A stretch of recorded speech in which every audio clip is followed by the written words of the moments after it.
একবারের কথা, দুটো সৈন্য একটা ট্রেনে বসে কথা বলতে থাকে। একজনের নাম রমেশ আর অন্যটার নাম রাহুল ছিল।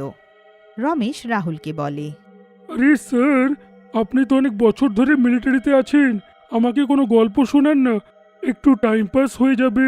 এখন তো রাতও বাকি আছে। তুমিও না রমেশ দা, নিজেও মিলিটারিতে, তারপরে আমাকে বলছো গল্প শোনাতে। আরে মিলিটারিতে প্রত্যেক দিন গল্প। আচ্ছা ঠিক আছে, যদি বলছো তাহলে এখন শোনোই। এতটা বলে রাহুল কাহিনী শোনাতে লাগে।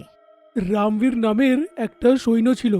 সে অনেকই সাহসী আর ভালো ছিল।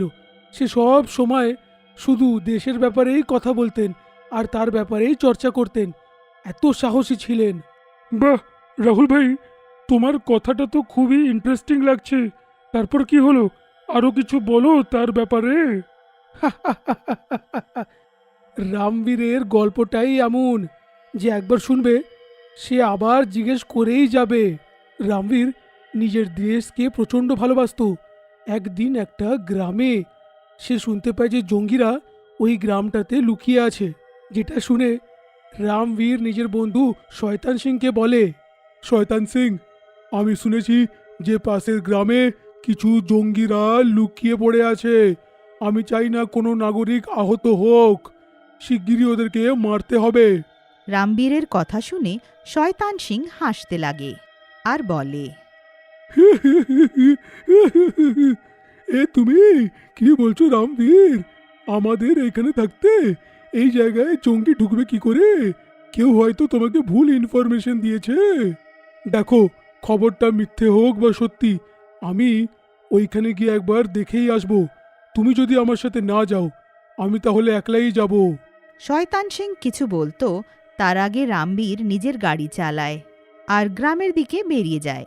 গ্রামের বাইরে গিয়ে চিৎকার করে বলে, এই শালা জঙ্গির বাচ্চা, আমি জানি এই গ্রামেই লুকিয়ে আছিস। যদি তুই প্রাণে বাঁচতে চাস, চুপচাপ সারেন্ডার করে দে আর সামনে আয়, নাহলে এক এক করে গুনে গুনে মারবো। কিন্তু রামবীরের আওয়াজ শুনে সন্ত্রাসীরা গুলি চালাতে লাগে। জবাবে রামবীরও তাদের উপর গুলি চালায়।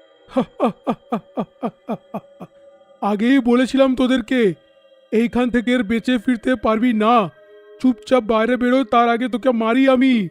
কিন্তু রামবীরের কথার সন্ত্রাসীদের উপরে কোনো প্রভাব পড়ে না আর ওরা গুলি চালাতে থাকে। রামবীরও তাদের মোকাবিলা বেশ সাহসের সাথে করতে থাকে। তখনই হঠাৎ একটা গুলি তার পিঠে এসে লাগে।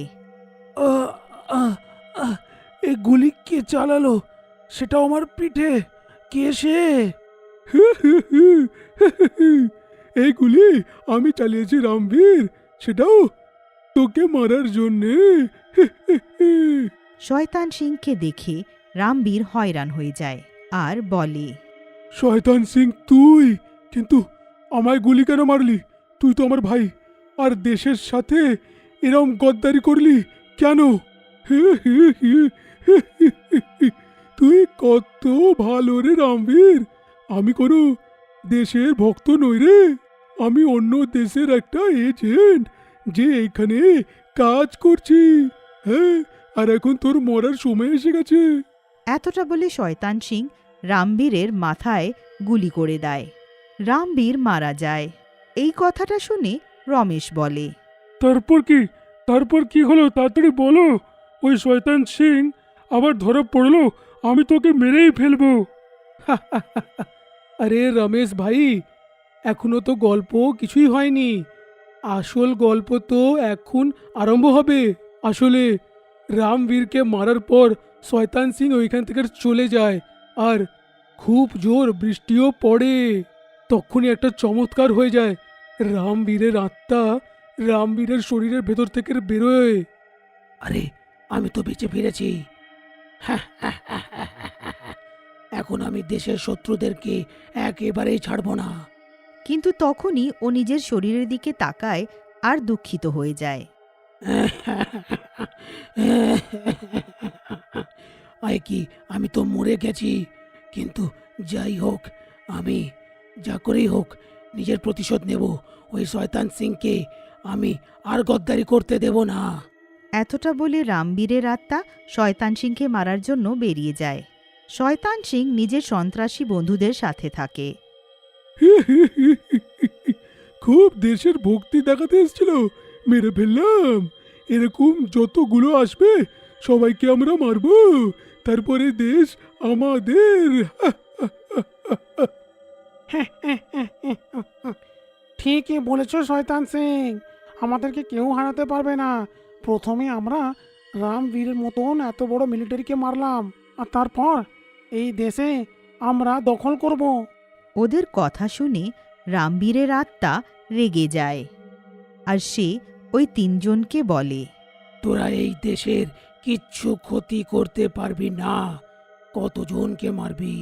এই দেশে একটা নাগরিক দেশের ভক্ত।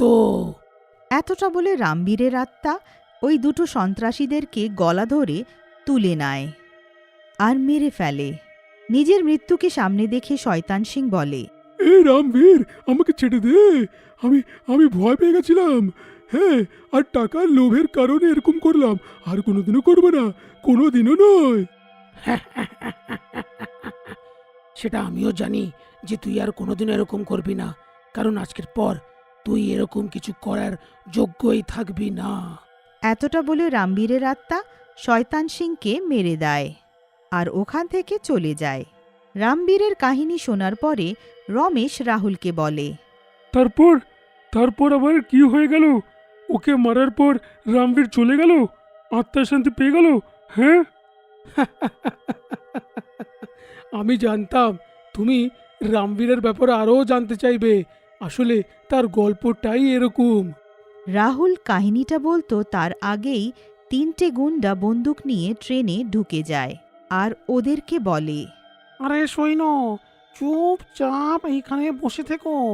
এই ট্রেনে আমরা পুরো ঘিরে ফেলেছি, আর এটাকে লুট করব, বুঝলি? এইসব কি হচ্ছে? তোমরা তিনজন সারেন্ডার যদি না করছো এই মাত্র এক্ষুনি, তাহলে কিন্তু ভালো হবে না। গুন্ডাদের কথা শুনে রাহুল রেগে যায় আর ও একটা গুন্ডাকে ধরে ফেলে দেয়। গুন্ডাটা জোরে নিচে পড়ে যায়। আরে বাবা রে, কি লাগলো রে? এ এ সৈন্যটা আমার তো কোমরে ভেঙে দিল। আরে গাধার বাচ্চা, দেখছিস কি? যা, এদের দুজনকে মার, শিগগিরই মেরে হাড় গোড় ভেঙে দে এদের। গুন্ডাটার কথা শুনে বাকি গুন্ডারা রাহুলের উপরে গুলি চালায়, কিন্তু সব গুলিগুলো রাহুলের শরীরের আর পার চলে যায়। এইটা দেখে রমেশ আর গুন্ডারা অবাক হয়ে যায়। তখনই রাহুলের শরীর থেকে রামবীরের আত্মা বেরিয়ে আসে আর ওই তিনটে গুন্ডাকে মারে। তোমাদের ভয় পাওয়ার কোনো প্রয়োজন নেই। আমি শহীদ রামবীর, আর আমার থাকতে সৈন্যদের কেউ কিচ্ছু করতে পারবে না। রাহুল আর রমেশ রামবীরের আত্মাকে স্যালিউট করে। তুমি রাহুলকে জিজ্ঞেস করছিলে না যে আমি কোথায়? আমি এখনো এখানেই, আর যতবার আমার দেশের আমার প্রয়োজন হবে আমি ফিরে আসব। হ্যাঁ, ফিরে আসবই। এতটা বলে রামবীর ওখান থেকে চলে যায় আর রাহুল আর রমেশ ওই তিনটে গুন্ডাকে পরের স্টেশনে পুলিশের হাতে দিয়ে দেয়।